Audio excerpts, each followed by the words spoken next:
बहुत से लोग ईश्वर को मानते हैं, परंतु जानते नहीं हैं।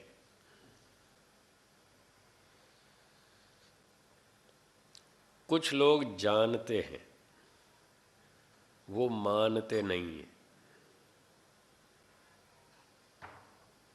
आप सोचेंगे ऐसा कैसे? मानते हैं और जानते नहीं हैं, और कुछ लोग जानते हैं फिर मानते नहीं हैं। ये जानने में और मानने में अंतर क्या है?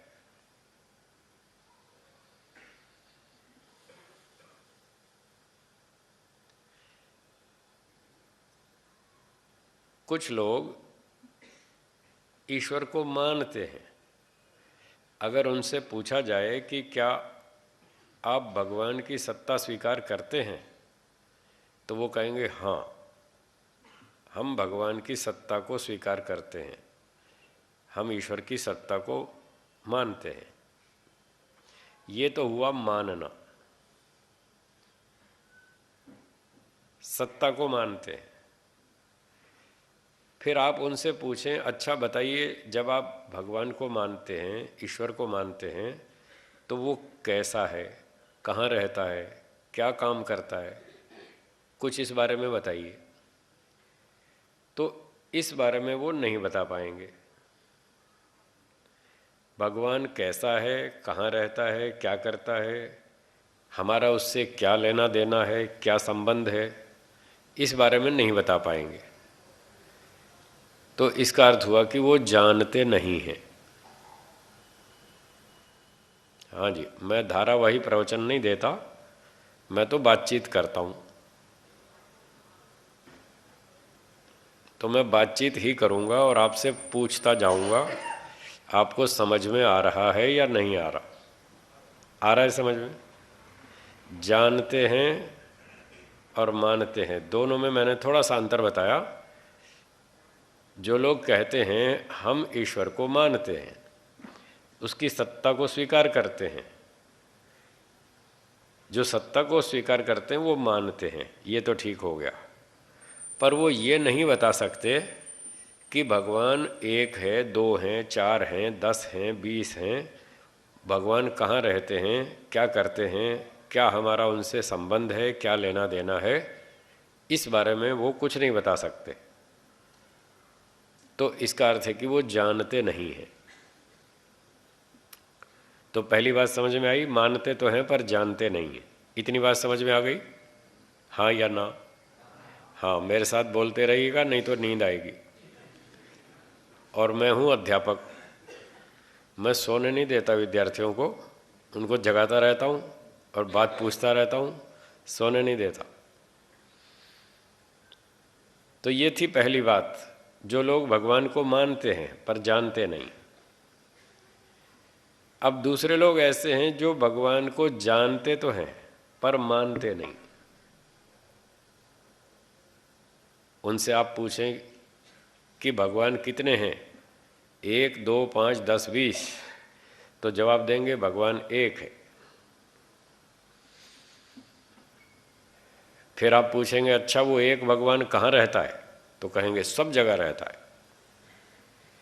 फिर आप पूछेंगे अच्छा वो एक भगवान जो सब जगह रहता है, उसकी कोई फोटो, शक्ल, आकृति, कोई मूर्ति कुछ है या नहीं, तो कहेंगे ऐसे कैसे हो सकती है।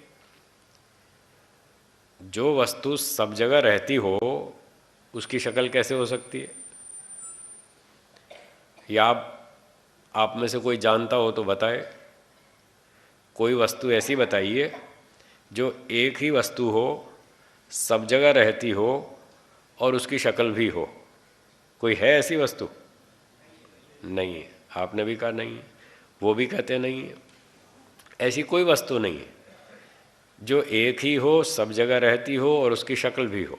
मतलब भगवान की कोई शक्ल नहीं है, कोई उसकी आकृति नहीं है, कोई फोटो नहीं है, कोई मूर्ति नहीं है। ईश्वर निराकार है, वो इतना अच्छा जानते हैं, बहुत बढ़िया जानते हैं, खूब अच्छी तरह से जानते हैं। और लोग पूछते हैं तो बताते भी कि हाँ ईश्वर एक ही है, सब जगह रहता है, वो निराकार। फिर आप उनसे पूछिए, अच्छा जो भगवान एक है, निराकार है, सब जगह रहता है, वो जड़ है या चेतन? अच्छा, आपसे कोई पूछे तो आप क्या उत्तर देंगे? जड़ है या चेतन? चेतन। ईश्वर चेतन है। चेतन का मतलब क्या? जो दुनिया को देखता है, सुनता है, समझता है, जानता है, सोचता है, विचारता है, उसका नाम है चेतन। और जो वस्तु देखती नहीं, सुनती नहीं, समझती नहीं, कुछ विचार नहीं कर सकती, कोई उसमें इच्छा नहीं, उसका नाम है जड़। अब फिर से सोचिए, क्या ईश्वर दुनिया को देखता है, सुनता है, समझता है, जानता है? हाँ या ना? हाँ। तो ईश्वर जड़ हुआ या चेतन? चेतन। कितनी बात हो गई है? मैंने कितनी बात बताई अब तक? 2 या 4 बताई? हाँ, अब 4 इधर से उत्तर आया। ठीक, 4। चलिए फिर से दोहराएंगे, मेरे पीछे बोलिए। ईश्वर एक है, ईश्वर सब जगह रहता है, ईश्वर निराकार है, ईश्वर चेतन है। अब कितनी हो गई? हाँ, अब तो याद रखेंगे ना? हाँ, 4 बात हो गई। तो वही 4 बात बता देंगे, ईश्वर इस तरह का है। फिर 5वीं बात हम पूछेंगे, यदि ईश्वर चेतन है, वो सारी दुनिया को देखता है, सबके कर्मों को देखता है, तो सिर्फ देखता ही है या कोई उनका हिसाब भी अपने पास रखता है? कर्मों का हिसाब रखता है या नहीं रखता है? अच्छा, वो सिर्फ हिसाब ही रखता है या कोई उनका फल भी देता है? फल भी देता है। कैसे फल देता है? न्याय से या अन्याय से? न्याय से। न्याय किसको कहते हैं? अच्छे कर्म का कैसा फल और बुरे कर्म का बुरा। और यदि कर्म ही नहीं करें तो फल देगा? नहीं देगा। और गड़बड़ कर्म करेंगे तो फल माफ कर देगा? नहीं करेगा। देखो कितना अच्छा जानते, खूब अच्छा जानते हैं ना। तो ऐसे बहुत सारे लोग हैं जो ईश्वर के बारे में जानते हैं। ईश्वर न्यायकारी है, ये 5वीं बात हो गई। 4 तो हमने दोहरा ली थी, ये 5वीं बात है, ईश्वर न्यायकारी है। वो अच्छे कर्म का अच्छा फल देता है, बुरे कर्म का बुरा फल देता है। कर्म नहीं करेंगे तो फल नहीं देगा, और गड़बड़ करेंगे तो दंड भी देगा, छोड़ेगा नहीं, माफ नहीं करेगा। उसका नाम न्यायकारी। तो ईश्वर न्यायकारी है। 5 बात हो गई।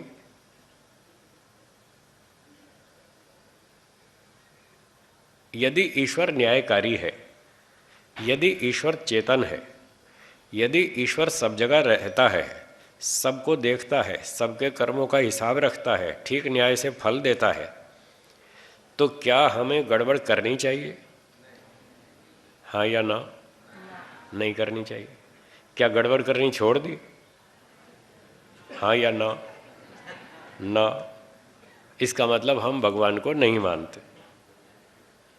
इसका मतलब यही तो हुआ ना। जानते तो हैं, आपने ठीक उत्तर दिए। बहुत सारे लोग जानते हैं ईश्वर एक है, सब जगह रहता है, न्यायकारी है, कर्मों का फल देता है, माफ नहीं करेगा। जानते तो हैं, फिर मानते कहाँ हैं? अगर मानते होते तो गड़बड़ नहीं करते। यही मानने की कसौटी है। जैसा हम जानते हैं, जैसा किसी वस्तु के बारे में हम जानते हैं, यदि उसके अनुसार ही आचरण करते हैं, तब तो ये कह सकते हैं कि हम उसको मानते हैं।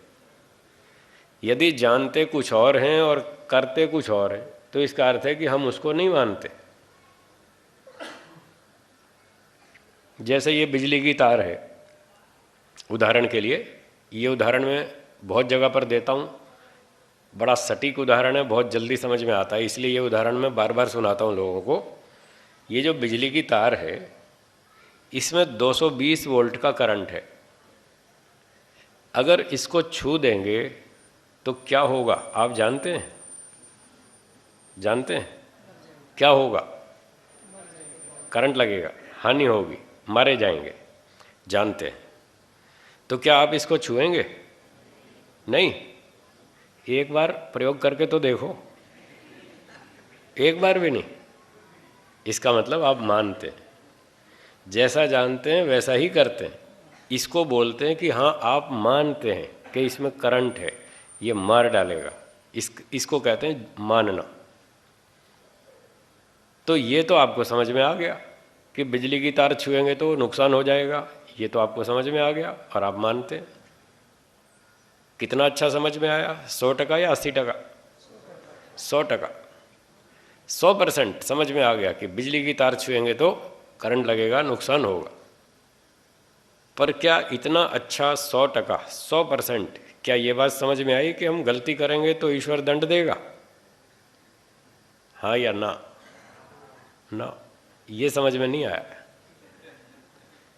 ये इतना अच्छा समझ में नहीं आया कि हम गलती करेंगे तो ईश्वर दंड देगा। बस इसी का नाम है कि हम जानते तो हैं पर मानते नहीं हैं। ऐसे बहुत सारे लोग हैं दुनिया में। अच्छे अच्छे पढ़े पढ़े लिखे लोग भी ऐसे हैं, वो सिर्फ शब्दों को जानते हैं, शब्दों को पढ़ते हैं। अपने श्री शर्मा जी ने आपको बहुत अच्छी बात बताई।